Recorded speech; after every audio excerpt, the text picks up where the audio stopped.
పిఠాపురంలో వైఎస్ జగన్మోహన్ రెడ్డి పన్నుతున్న కుట్రలపై ఉప ముఖ్యమంత్రి పవన్ కళ్యాణ్ తీవ్ర స్థాయిలో విరుచుకుపడ్డారు. పిఠాపురం వచ్చి గొడవలు సృష్టించి ఇక్కడి ప్రశాంత వాతావరణాన్ని దెబ్బతీయాలని జగన్ చూస్తున్నారని ఆయన మండిపడ్డారు. ఎవరైనా పిఠాపురం వచ్చి గొడవలు చేద్దామనుకుంటే ఇక్కడే కూర్చొని ఏరేస్తాను అని పవన్ జగన్ ను తీవ్రంగా హెచ్చరించారు. గత ప్రభుత్వ హయాంలో బూతులు తిట్టడం, అక్రమ కేసులు పెట్టడం వంటి అరాచకాలను అలవాటుగా మార్చుకున్నారని, ఇప్పుడు మళ్లీ పిఠాపురంలో అటువంటి పరిస్థితులను తెచ్చే ప్రయత్నం జరుగుతోందని ఆగ్రహం వ్యక్తం చేశారు. శాంతి భద్రతల విషయంలో తన ప్రభుత్వం అత్యంత కఠినంగా ఉంటుందని పవన్ కళ్యాణ్ స్పష్టం చేశారు. తనను లేదా తన పార్టీని వ్యక్తిగతంగా విమర్శించినా భరిస్తాను కానీ ప్రజల మధ్య వైషమ్యాలు సృష్టించి పబ్బం గడుపుకోవాలని చూస్తే మాత్రం సహించేది లేదని హెచ్చరించారు.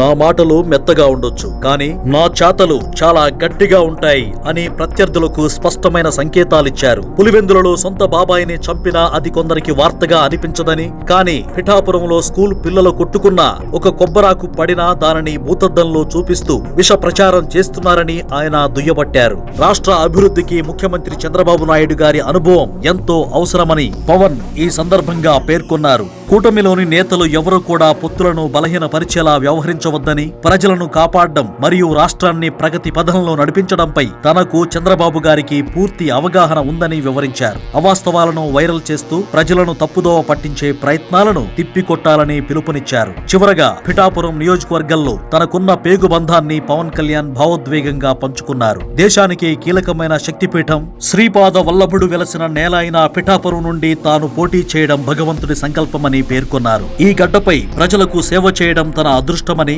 అధికారం ఉన్నా లేకపోయినా తన ఆఖరి శ్వాస వరకు పిఠాపురం ప్రజల పక్షాన నిలబడతానని ఆయన వాగ్దానం చేశారు. పీఠికాపురి సంక్రాంతి మహోత్సవాల ప్రారంభోత్సవంలో జరిగిన ఈ కార్యక్రమంలో మంత్రులు నారాయణ, నాదెండ్ల మనోహర్, కందుల దుర్గేష్ సహా పలువురు ప్రముఖులు పాల్గొన్నారు. పిఠాపురంలో కాపులకు దళితుల మధ్య వైషమ్యాలు రేకెత్తించి కులాల మధ్య చిచ్చు పెట్టాలని జగన్ ప్లాన్ చేయడమే పవన్ కళ్యాణ్ ఆగ్రహానికి ప్రధాన కారణమని తెలుస్తోంది.